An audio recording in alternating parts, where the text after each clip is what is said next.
Welcome to the Prayagraj institute. आज हम लोग बात करेंगे विज्ञान से संबंधित अति महत्वपूर्ण प्रश्नों के बारे में। हमारे सामने जो ये पहला प्रश्न है, पहला प्रश्न ये है कि तारों का रंग निम्नलिखित में से किस पर निर्भर करता है। आपको बताना है कि तारे जो विभिन्न कलर के दिखाई पड़ते हैं, उनका कलर या उनका जो रंग है वो किस पे डिपेंड करता है, किस पे निर्भर करता है। पहला ऑप्शन है तारों के तापमान पर, दूसरा है उनकी दूरी पर, सी ऑप्शन है तारों के आकार पर और डी ऑप्शन है वायुमंडलीय दाब पे। इसका सही उत्तर है ऑप्शन नंबर ए, तारों के तापमान पर। अगला प्रश्न ये है कि प्रिज्म से होकर गुजरने पर प्रकाश का कौन सा रंग सबसे अधिक विचलन दर्शाता है। लाल, हरा, नीला, बैगनी। इसका सही उत्तर है ऑप्शन डी, बैगनी। नेक्स्ट, किस यंत्र के द्वारा भूकंप की तीव्रता की माप की जाती है। रिएक्टर स्केल, केल्विन पैमाना, डेसिबल, पास्कल। इसका सही उत्तर है option A, Richter scale. Next, प्रकृति में सबसे सशक्त बल कौन सा है। आपको बताना है कि नेचर में सबसे स्ट्रांग बल, स्ट्रांग फोर्स कौन सा है। ठीक है, तो पहला ऑप्शन है गुरुत्वीय बल, दूसरा है वैद्युत बल, सी है नाभिकीय बल और डी ऑप्शन है चुंबकीय बल। इसका सही उत्तर है नाभिकीय बल। अगला प्रश्न हमारे सामने यह है कि किस बल के कारण पृथ्वी सूर्य के चारों ओर चक्कर लगाती है। चुंबकीय बल, गुरुत्वाकर्षण बल, सी ऑप्शन है अनुदैर्ध्य बल और डी ऑप्शन है उपरोक्त सभी।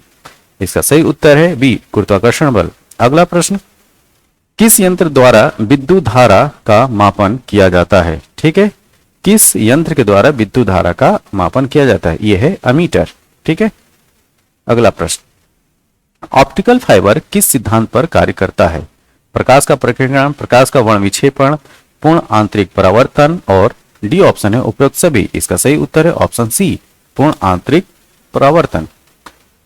अगला प्रश्न यह है कि वायु में सर्वाधिक अक्रिय गैस कौन सी है। ऑक्सीजन, रेडॉन, ऑर्गन और नियॉन। इसका सही उत्तर है ऑर्गन, ऑप्शन सी। अगला प्रश्न, आकाश का रंग नीला क्यों होता है। ये अक्सर ये प्रश्न पूछा जाता है, आकाश का रंग नीला क्यों होता है। प्रकाश के परावर्तन के कारण, प्रकाश के प्रकीर्णन के कारण, प्रकाश के अपवर्तन के कारण और इनमें से कोई नहीं। इसका सही उत्तर है ऑप्शन बी, प्रकाश के प्रकीर्णन के कारण। अगला प्रश्न यह है कि घड़ी के स्प्रिंग में कौन सी ऊर्जा भंडारित होती है। गतिज ऊर्जा, स्थितिज ऊर्जा, ऊष्मीय ऊर्जा और रासायनिक ऊर्जा। इसका सही उत्तर है स्थितिज ऊर्जा। अगला प्रश्न, ध्वनि प्रदूषण मापने की इकाई क्या होती है। हर्ट्ज, डेसिबल, डेसिमल या वोल्ट। इसका सही उत्तर है डेसिबल। ध्वनि प्रदूषण को डेसिबल में मापते हैं।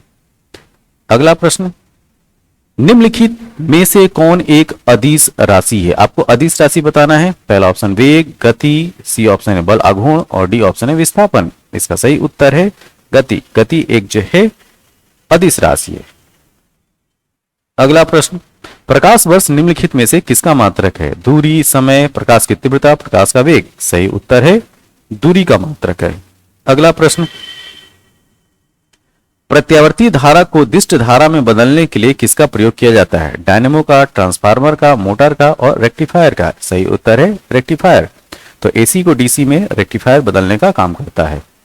नेक्स्ट, किस यंत्र के द्वारा वायुमंडलीय आर्द्रता माप की जाती है। Hygrometer, hydrometer, manometer, odometer. इसका सही उत्तर है हाइग्रोमीटर। अगला प्रश्न, निकट दृष्टि दोष से पीड़ित व्यक्ति के उपचार के लिए प्रयुक्त चश्मे में किस लेंस का प्रयोग किया जाता है। अवतल लेंस, उत्तल लेंस, बाइफोकल लेंस और समतल लेंस। इसका सही उत्तर है अवतल लेंस। अगला प्रश्न, वर्षा की बूंदें गोलाकार क्यों होती हैं। आपको बताना है कि वर्षा की जो बूंद होती है वो गोलाकार क्यों होती है। द्रव के घनत्व के कारण, पृष्ठ तनाव के कारण, वायुमंडलीय दाब के कारण या डी ऑप्शन गुरुत्व के कारण। इसका सही उत्तर है पृष्ठ तनाव के कारण। अगला प्रश्न बहुत ही आसान प्रश्न है।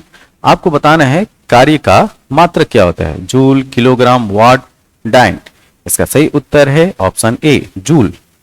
अगला प्रश्न, बिजली के बल्ब का फिलामेंट किस तत्व का बना होता है। Copper, iron, carbon, tungsten. इसका सही उत्तर है ऑप्शन डी, टंगस्टन। अगला प्रश्न, विद्युत धारा की एसआई इकाई क्या है। एम्पियर, ओम, वोल्ट, जूल। सही उत्तर है एम्पियर। अगला प्रश्न, तारे टिमटिमाते क्यों प्रतीत होते हैं। तारों की दूरी के कारण, तारों की चमक के कारण, तारों के प्रकाश के वायुमंडलीय अपवर्तन के कारण, और डी ऑप्शन है तारों के रंग के कारण। इसका सही उत्तर है ऑप्शन सी, तारों के प्रकाश के वायुमंडलीय अपवर्तन के कारण। अगला प्रश्न, लेंस की क्षमता का एसआई मात्रक क्या है? एम्पियर, विभवांतर, वोल्ट और डायोप्टर। इसका सही उत्तर है ऑप्शन डी, डायोप्टर। अगला प्रश्न, सर सीवी रमन को वर्ष 1930 में किस कार्य के लिए नोबेल पुरस्कार मिला? रमन प्रभाव की खोज के लिए, उष्मागतिकी के नियम की खोज के लिए, प्रकाश संश्लेषण की खोज के लिए, उपरोक्त तीनों सही है। इसका सही उत्तर है ऑप्शन ए, रमन प्रभाव की खोज के लिए। अगला प्रश्न, रेडियो एक्टिविता का एसआई मात्रक क्या है? Dioptre, Becquerel, wise, Tesla. सही उत्तर है ऑप्शन बी, बैकेरल। अगला प्रश्न, किन तरंगों के संचरण के लिए माध्यम का होना आवश्यक नहीं है? प्रश्न पूछा गया है कि आवश्यक नहीं है। विद्युत चुंबकीय तरंग, कैथोड किरणें, अल्फा किरणें, इनमें से कोई नहीं। सही उत्तर है ऑप्शन ए, विद्युत चुंबकीय तरंग। अगला प्रश्न, एक अश्वशक्ति में कितने वाट होते हैं? 396 वाट, 536 वाट, 746 वाट, 656 वाट। इसका सही उत्तर है 746 वाट। अगला प्रश्न, हमारे सामने यह है कि पृष्ठ तनाव पर दाब के साथ क्या प्रभाव पड़ता है? आपको बताना है कि पृष्ठ तनाव पे, सरफेस टेंशन पे प्रेशर के साथ क्या प्रभाव पड़ता है। ताप के साथ घटता है, ठीक है। यहां पे पृष्ठ तनाव पर ये दाब नहीं है, ये है ताप। क्या? ताप। टेम्परेचर का इफेक्ट बताना है आपको, ना कि दाब का, ठीक है। तो पृष्ठ तनाव पर ताप के साथ का क्या प्रभाव पड़ता है? ताप के साथ घटता है, ताप के साथ बढ़ता है, पृष्ठ क्षेत्रफल के साथ घटता है, पृष्ठ क्षेत्रफल के साथ बढ़ता है। तो यहां पे सही उत्तर है ताप के साथ ये घटता है, ऑप्शन ए। अगला प्रश्न हमारे सामने ये है कि गुरुत्वीय त्वरण का मान अधिकतम होता है। गुरुत्वीय त्वरण का मान अधिकतम कहां पे होता है? ध्रुवों पर, भूमध्य रेखा पर, कि पृथ्वी के केंद्र पर, कि इनमें से कोई नहीं। इसका सही उत्तर है ध्रुवों पर। अगला प्रश्न, आकाश का रंग नीला दिखाई देता है, क्यों? पूर्ण आंतरिक परावर्तन के कारण, प्रकाश के प्रकीर्णन के कारण, घनत्व के कारण, इनमें से कोई नहीं। इसका सही उत्तर है प्रकाश के प्रकीर्णन के कारण, ऑप्शन बी। अगला प्रश्न, न्यूटन के तृतीय नियम को कहा जाता है? ध्यान दीजिए, यहां पे थर्ड लॉ ऑफ न्यूटन की बात की जा रही है, ठीक है, जो कि मोशन से रिलेटेड है। न्यूटन के तृतीय नियम को क्या कहा जाता है? संवेग का नियम, जड़त्व का नियम, क्रिया प्रतिक्रिया का नियम, या इनमें से कोई नहीं। इसका सही उत्तर है ऑप्शन सी, क्रिया प्रतिक्रिया का नियम।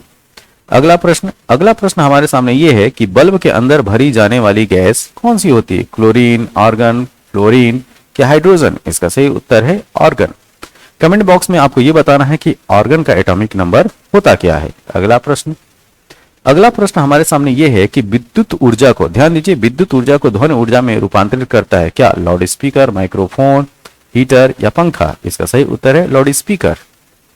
अगला प्रश्न, वॉशिंग मशीन का कार्य सिद्धांत है, ठीक है, किस वर्क प्रिंसिपल पे यह काम करता है? उपकेंद्रण, विसरण, अपकेंद्रण, अपवहन?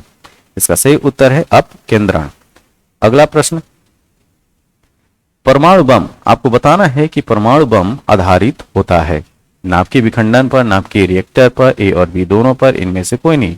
नाभिकीय विखंडन, ठीक, न्यूक्लियर फिजन पे परमाणु बम आधारित होता है। अगला प्रश्न, एक लिफ्ट में किसी व्यक्ति का प्रत्यक्ष भार वास्तविक भार से कम होता है जब लिफ्ट जा रही है, कहां? एक समान त्वरण के साथ ऊपर, एक समान गति से नीचे, एक समान गति के साथ ऊपर, या एक समान त्वरण के साथ नीचे? इसका सही उत्तर है ऑप्शन डी, एक समान त्वरण के साथ नीचे, ऑप्शन डी।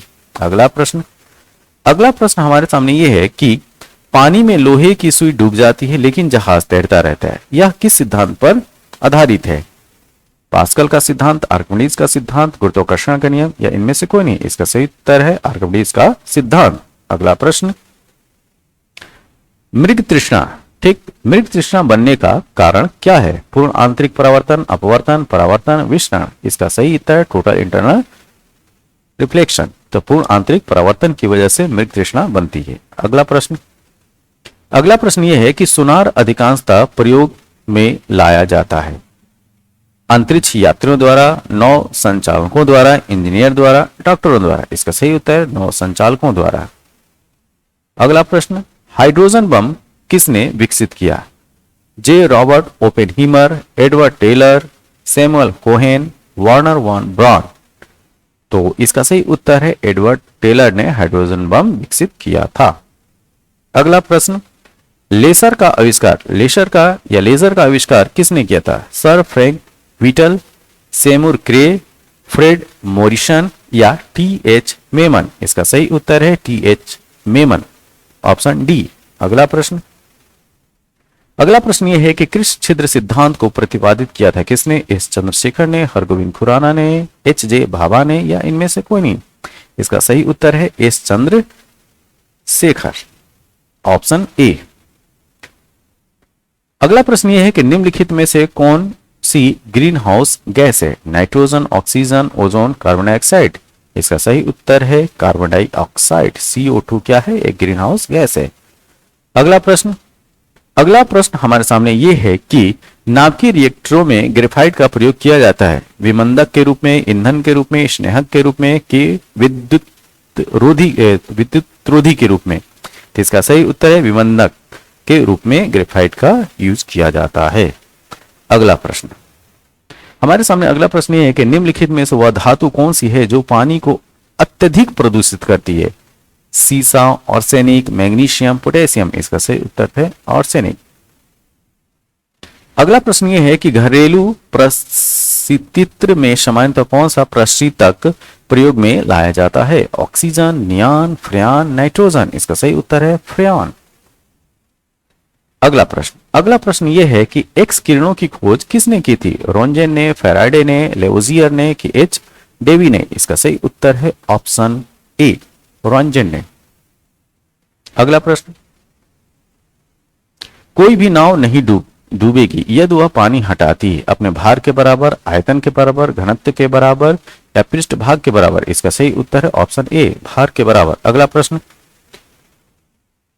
उपग्रह संचार के लिए कौन सा विद्युत चुंबकीय विकिरण प्रयुक्त किया जाता है? अवरक्त, पराबैंगनी, सूक्ष्म तरंग या इनमें से कोई नहीं। इसका सही उत्तर है सूक्ष्म तरंग, ऑप्शन सी।